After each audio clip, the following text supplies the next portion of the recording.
Now let's look at logistic growth. So what happens with logistic growth is that essentially it starts out with a rapid increase like an exponential growth, but there's a point where it starts to slow down, and it really slows down based on this thing called carrying capacity. So that's actually what the numerator of the fraction is indicating, and that here I have a graph where the carrying capacity is basically like whatever is growing really can't get beyond that point. There's something that's limiting the growth. So a lot of times when we look at population growth, especially when we just start to explore exponential models, we'll use exponential growth models for those. But the thing is that's letting us know some predictions. But the truth is that if we're talking about population growth, it would more likely be a logistic growth because it increases, but there's something that would affect it from, or that would keep it from increasing without bound continually.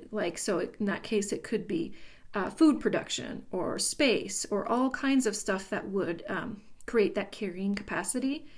Of course, with technology, what happens is that we're able to, that carrying capacity can actually go up higher because we might be able to produce food for more people, live in tighter quarters, things like that. So the carrying capacity is not like a set thing. It changes based on technology, for example. So anyways, at the top though here is what's considered the logistic growth equation. So you can kind of see in here that it looks, like, hey, this looks kind of like our growth function. And it is. You might notice, though, there is a negative here. And so we are talking about growth, but this still has a negative here. So that makes it a little different from what we're used to seeing with exponential growth and decay. The B value here is basically similar to the K value that I had in the previous examples, which it's indicating that growth value. And the A here has to do with the initial value, but it's not actually the initial value. The initial value comes from when you plug in x is equal to 0 as your starting point, and when you do that, you end up with c over 1 plus a, because e to the 0 is equal to 1. And so that's, it's just related to your initial value. It's not actually your initial value. So here I think is a nice graph to kind of show what a logistic curve would look like. So this is the initial value that I was talking about. So if you plug 0 into your equation, you end up with this. So that we'd actually, if we had our initial value, you could solve this to find A. And then there's this point here. It's considered a point of maximum growth. Sometimes it's referred to as like a point of diminishing returns. It's where the increase starts to slow down, even though you're still increasing. For a logistic growth model, it usually represents something that starts off with rapid growth, similar to an exponential growth, but then it starts to slow down and taper off, and it creates this sort of S-shaped curve. And so for this example,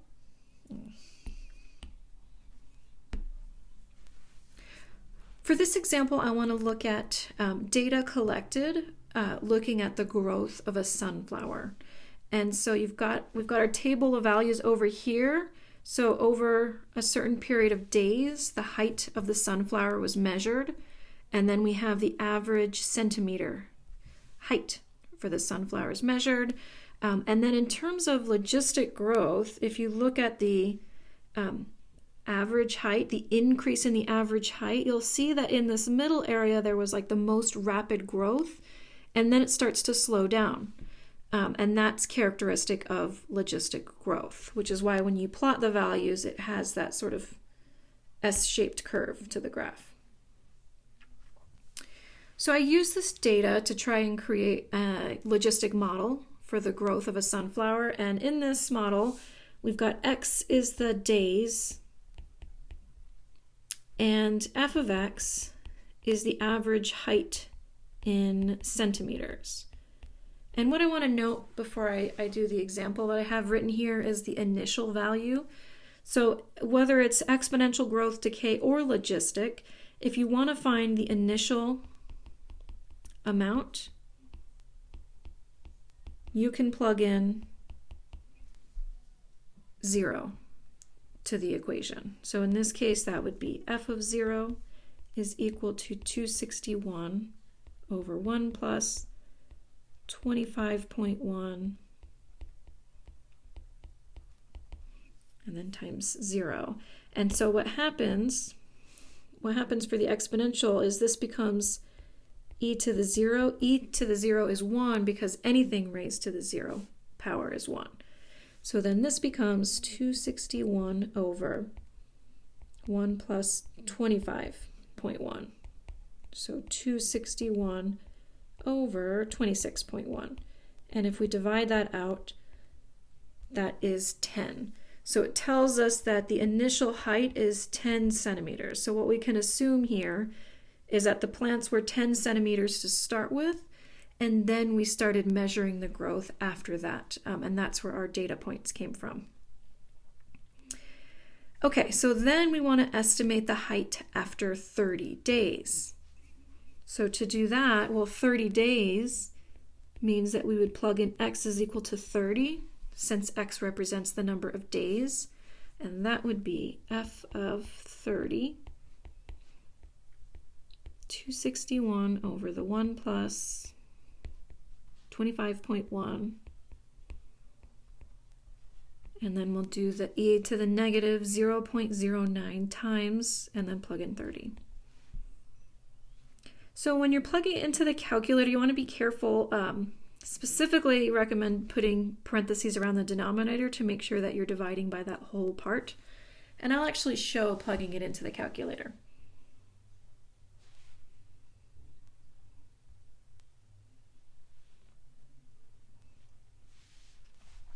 So 261 divided, and then I'll start the parentheses. And depending on your calculator, so the one that I'm using now puts it all in the exponent, so I don't necessarily need parentheses, but it wouldn't hurt to put parentheses on there, because basically I just need to make sure that the negative 0.09 times 30 all gets put into that exponent. You could multiply it ahead of time if you wanted to, but I just want to plug it in all at once. And I'm going to end the parentheses to make sure that all ends up in the denominator.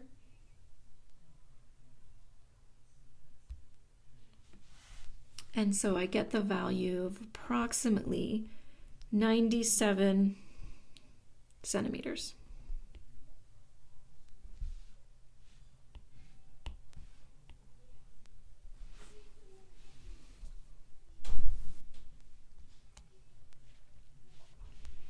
So if I go ahead and look at the table, I can kind of see how that relates to the data that we're given. So let's see, 30 days after would be somewhere in here. And we see that the actual values were, 98 after 28 days and 131 after 35 days. So it's pretty close to that approximation, but not exact. So the next question is to estimate when the height will reach 250 centimeters. So what's different about this problem is we're saying when it will reach that means we don't know the time, but we do know the height. So the height is going to be 250 centimeters. So since that was the output of our model, or the f of x, we actually will set the whole equation equal to 250 and solve for t. So that will look like this.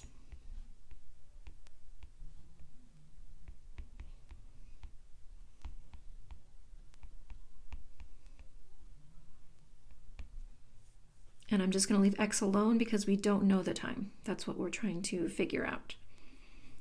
So how to solve an equation like this? You could actually multiply both sides by the denominator.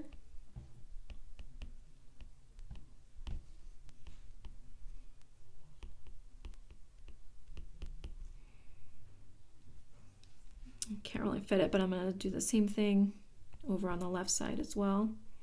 Multiply.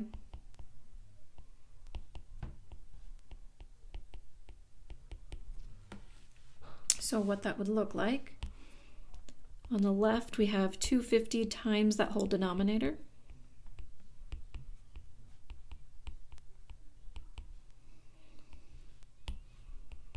Is equal to, on the right side it cancels out, that's why we multiplied by it, and so then we get 261. So at this point I have a couple of options. I'm trying to solve for x. It's in the exponent, I'll have to eventually take the ln, but I'm not there yet. I need to isolate the exponent part first. So what I could do here is I could distribute the 250 to both terms, or I could divide both sides by 250. And I'm going to go ahead and divide both sides by 250.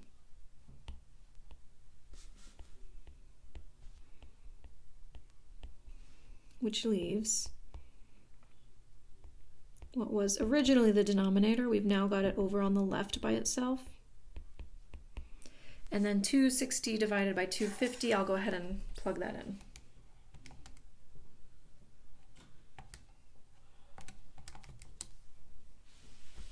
Which is 1.044. So now, we have, like I mentioned, the exponential part in here, which is the last thing we're going to have to solve for. Before we do that, before we take the ln on both sides, we really need to move everything else over to the other side. So first I'll go ahead and subtract 1 from both sides.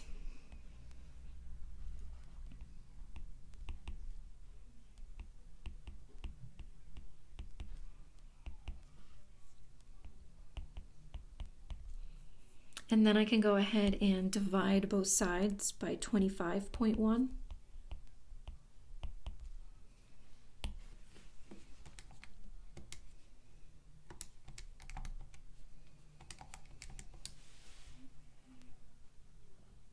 So I've got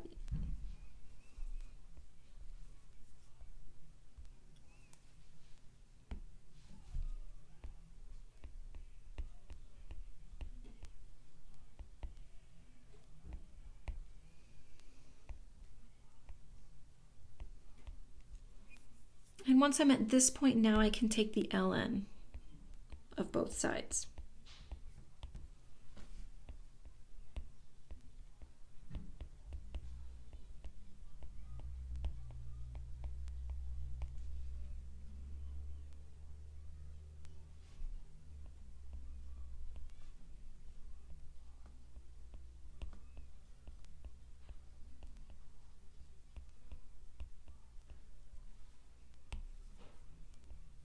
And I'm going to plug this into the calculator.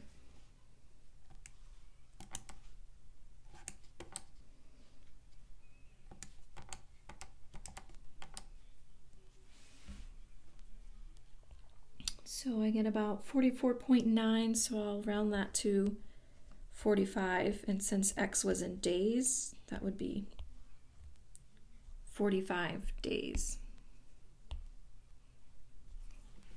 And so again, let's go look to see if that at least seems in line with what we had from our original table.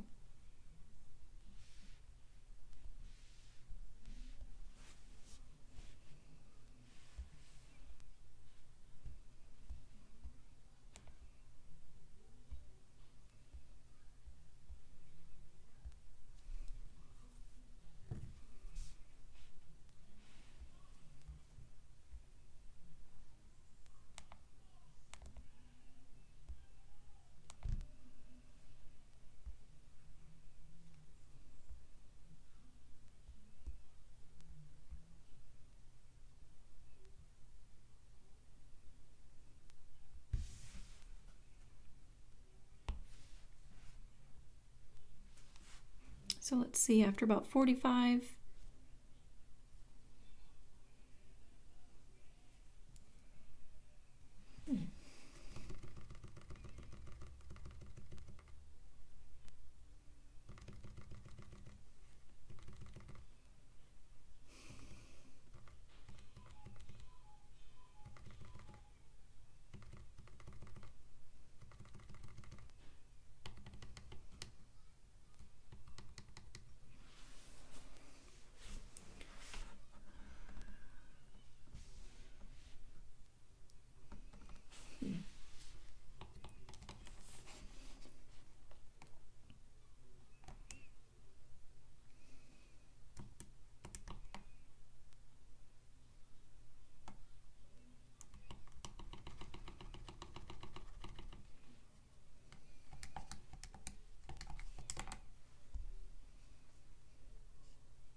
this point, you can take the ln of both sides.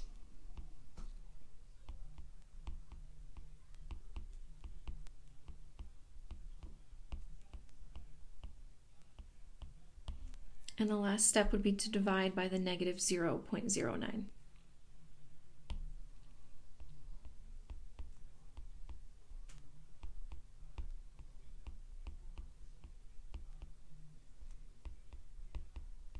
And I'm going to go ahead and plug that into the calculator.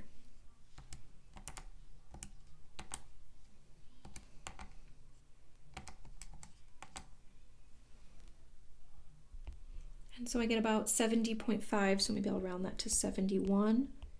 And since this is our x value, the units would be days. So our approximation is 71 days. So let's go ahead and look at the table again. So if we're looking at the table here, we were trying to figure out when it got to about 250. And so if we look here, that seems pretty in line with the data from the table.